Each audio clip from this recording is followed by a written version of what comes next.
Ferrovial has announced its financial results for the first 9 months of 2019. The company's infrastructure assets continue to post outstanding results. Consolidated revenues reached €4.3 billion, down 2% like-for-like, with lower construction revenues partly offset by higher contribution from toll roads.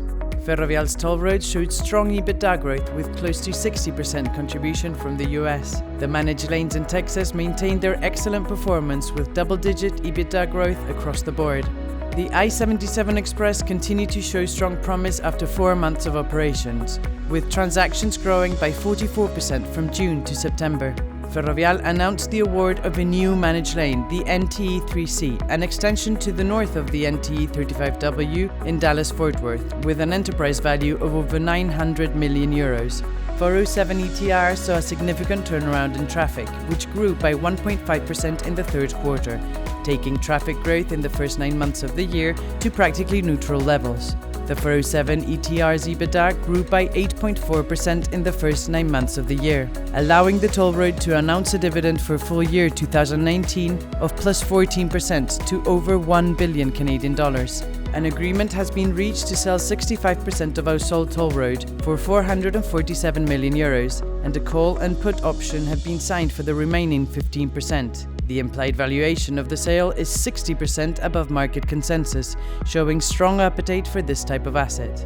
Heathrow continues to break record traffic levels, welcoming 61 million passengers to date this year, whilst maintaining its strong service standards. €365 million in dividends were received from projects year to date. Net cash ex-infrastructure projects stood at €662 million, up from the €482 million in June, with a further improvement expected for the end of the year.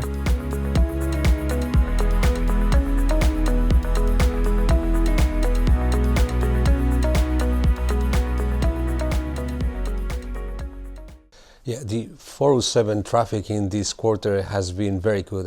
Growing more than 1.5%.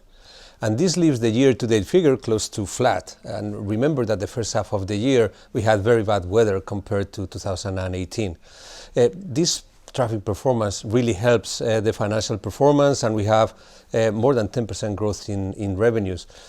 This also flows into the capacity to pay dividends. So the 407 has approved an increase in dividends, and looking forward probably also looks better. When we look back to the figures we provided to the market in 2017, this is even better than our best estimate, so we are very satisfied with the asset. Well, I really see no change in the corporate governance of the 407. We are the industrial player there with our role in terms of management and design of tariffs. So I see no change. What is also true is that we would love to have an increase in the stake of the 407. That's the reason we are appealing to be able to get our part. Yeah, the managed lanes in Texas keep growing, and if traffic is growing, more are revenues and EBITDA. The assets are really providing great connectivity in the area. The area is growing and will keep growing, so we look forward to the developments in the coming months and years. The I-77 is in the typical ramp-up period, and traffic is improving a lot. Probably these weeks we are seeing double the traffic that we saw at the beginning, and we will see better performance probably once it's fully open, because we still have a tranche that should open at the end of the year. Construction is trading around 0% margin, and it will remain in this situation for some months and probably into next year. We are reining on the risk management and the cost control situation. We expect it to trade along this for a while. Well, Brexit uncertainty has been going on for a while, and Heathrow has performed better than what we budgeted for, and it's in better shape than other airports in the area.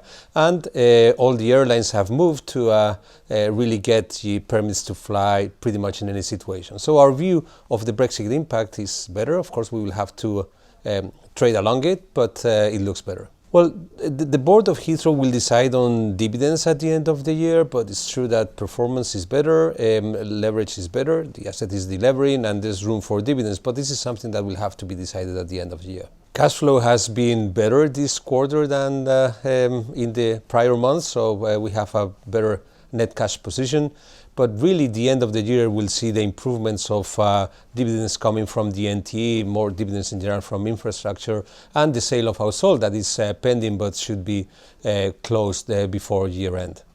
Well, we are addressing the issues in contracting, services is being divested, construction is reining on the risk management and cost control, and of course the infrastructure assets look great. I mean, they are growing and we see no signs of that decelerating at all. So we are looking forward to the coming months and years with our portfolio.